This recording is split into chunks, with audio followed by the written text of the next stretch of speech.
focused on this period to throw everything at us, to try to stop us being affected fundamentally, profoundly by this truth vibration transformation, because once we do that, it's game over. And so, for me, the amazing synchronicity between this vibrational change and people waking up and this bombardment of multi-level, multi-dimensional, immensely detailed impositions, mentally, physically, emotionally, on the human race to suppress us and control us. These two have synced here because this will set us free, and that is trying to stop that happening.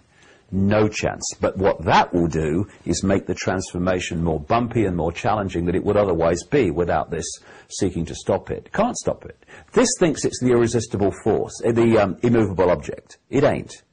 This is the irresistible force, and this is going to have some real shocks as we move through the next little while, up to 2016, 2017, maybe a little longer, certainly within my lifetime, as we see this apparently impregnable, unstoppable control system structure emerging when we see that fall. Because it's a house of cards. Why? Because the energetic information construct that's held the house of cards together, which manifests itself massively as human apathy and human ignorance, which is fundamental to holding it together, that's going. And so the house of cards must fall. Sorry, chaps, just the way it is.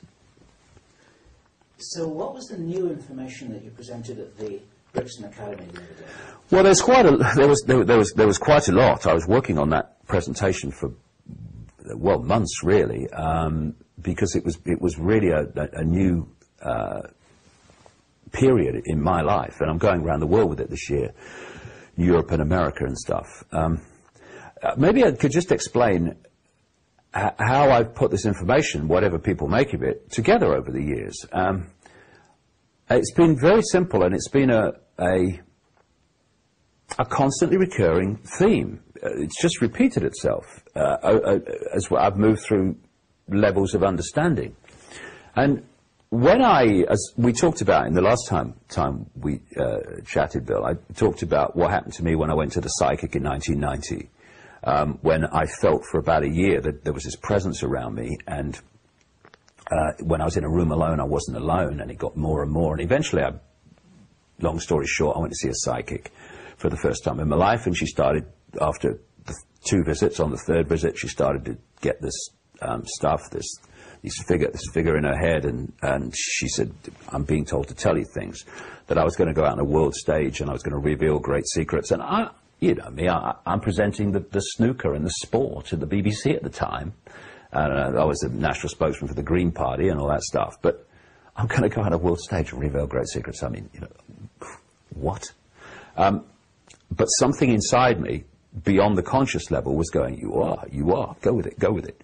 But anyway, where I'm going with this is, among these messages that was given to me in 1990 were, he will say things and wonder where they came from. They will be our words. Sometimes we will put knowledge into his mind. Sometimes he will be led to knowledge. And another one was, a little bit later, arduous seeking is not necessary. It was all organized a long time ago, words to that effect. All he has to do is follow the clues. Now, as you know, there's a famous advert in Britain that's been going around for a few years now, and the punchline is, it does exactly what it says on the tin. Well, all I can say about whoever they are, at some level of disembodied consciousness, is that they have done exactly what they said on the tin. And what's happened over the years is that right from the start, really, is that I've had an insight out of nowhere that something's like it is. And then the 5 sense information starts coming. Like, I'll meet someone who brings up this subject, and I pick up information about it. I'll see a book suddenly about this information. I'll have an experience which is about this information. I'll come across documents. I might see something on the internet about this information. But it's not like it's like a week, a month, 2 months, 3 months. This is a concentrated sequence.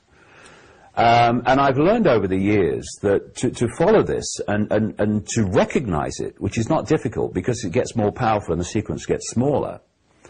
And the reptilian thing started coming out like that. I started to get insights in the fact that, not necessarily reptilian, but that there was a non-human element to this. And at that point, I traveled America for place to place talking for about 15 days and met 12 separate people who told me about reptilian entities and their experiences with them. And that's how it works, and then it goes on. So coming around to this new information, it was the same sequence. I started writing this book from the early part, maybe about March 2009, although a great chunk was stopped when I was traveling. And I don't know, a month, 2 months into it, I sat down to start writing that day. And the energy in the room changed. I thought, I know this, I recognize this. The energy in the room changed. There was a vibrational change. You could feel it. The atmosphere changed, is a simple way of putting it. I recognized this.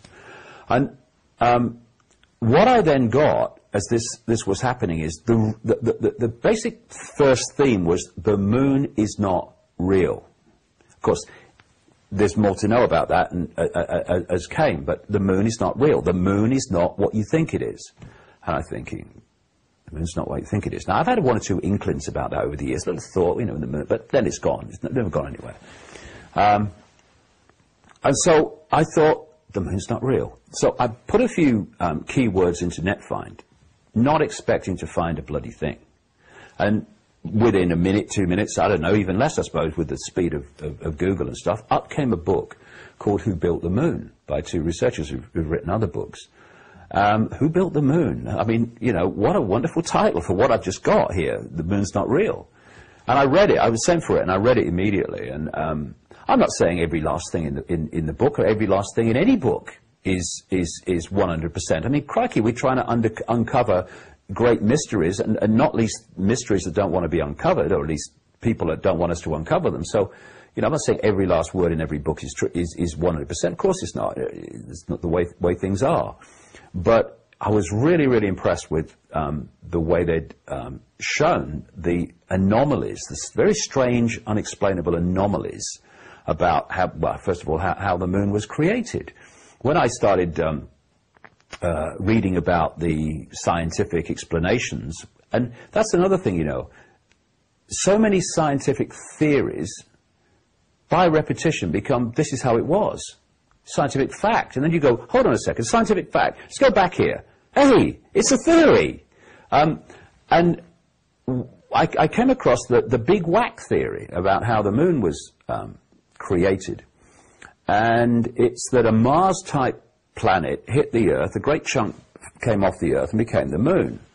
And then I read, as I followed this through, that because the physics and stuff, the science of that didn't pan out, then they kind of altered it a bit, so that the planet hit the Earth and then came back and had another go. And I thought, well, that's bloody desperate, that.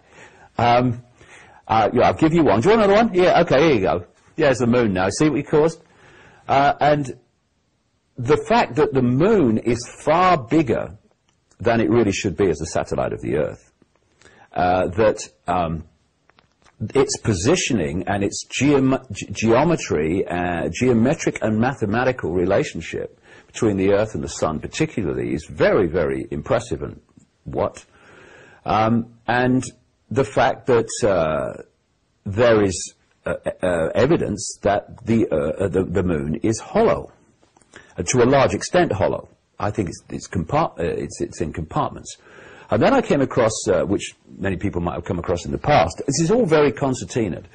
The two scientists from the Soviet Academy of Sciences who wrote an article in, I think it was Sputnik magazine in the 1970s, posturing that the moon was a construct, not a total construct necessarily, but a hollowed out planetoid, again, hollowed out, and that a very advanced